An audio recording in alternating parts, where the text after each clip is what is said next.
So I'm going to show you a few calculations that you can do on a calculator. I use a TI83 Plus. So I don't know what other people use. A lot of people use this calculator, graphing calculator.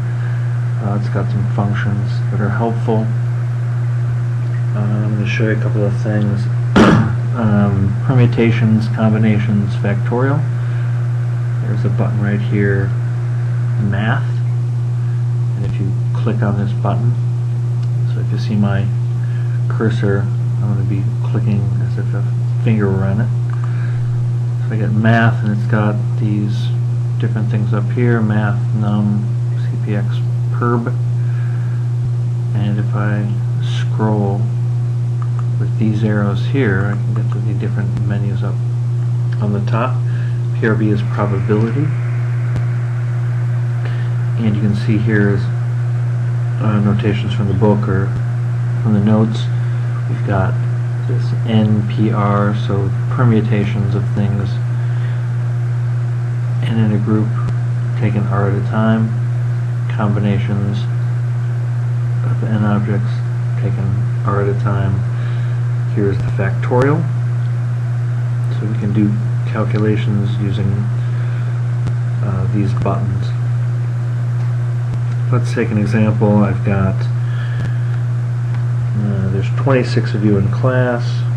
I want to take a group of 3 students to be my student government: president, vice president, secretary.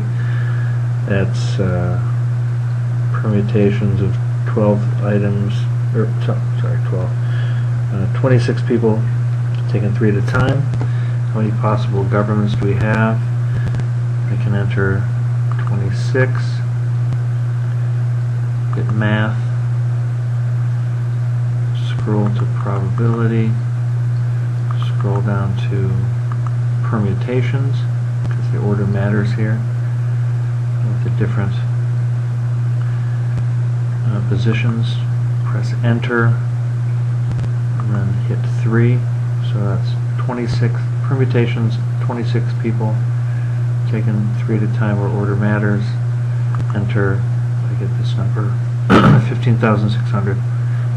If I just want groups of 3 people where order doesn't matter or there aren't specific positions, I would enter 26, math, go to probability, down to combinations, C, enter 3 at a time, and I get 2600. Factorial, I've got 26 of you, and I want to see how many ways I can arrange all of you. Go down to factorial, that's 26 factorial. Ooh, big number. Now I'll show you my kids.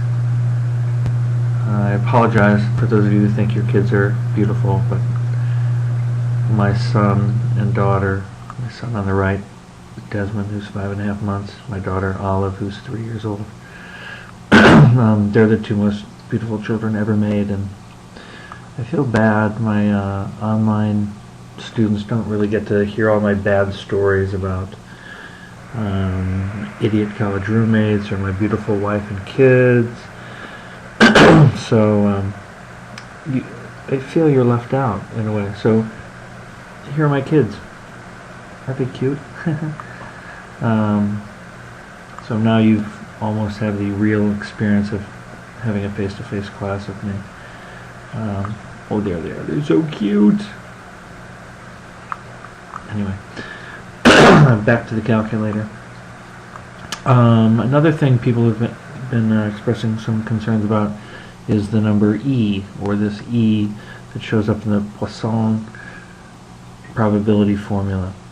E is the natural log. It's equal to 2.718281828 45 90 45.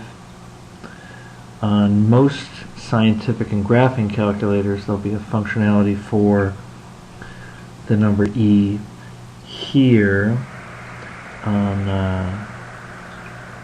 the TI83, down here you see e to the x. So if I hit second function and this ln button, I have e raised to the power, and I'm going to enter 1. Close the parentheses, e to the first power is 2.718281828 459045. So when we have problems that say, for example, I need mu to the x, e to the negative mu divided by x factorial. Let's say my mu is 26, and that's accidents per month, and I'm wondering what the probability of having 20 accidents in a month is. I would enter mu to the x, which is 20, times second function e to the x, e to the negative mu, or 26, divided by 20, which is the number of accidents per month I'm trying to figure out the probability of. Go to math, probability, factorial, enter. So now I have mu to the x times e to the negative mu divided by x factorial, and the probability of 20 accidents in a month, when the average is 26 accidents per month, is 0.04184, etc. This would be unusual, as we've discussed, because the probability of 20 accidents occurring in a month would be less than 5%. And that is how you use your calculator.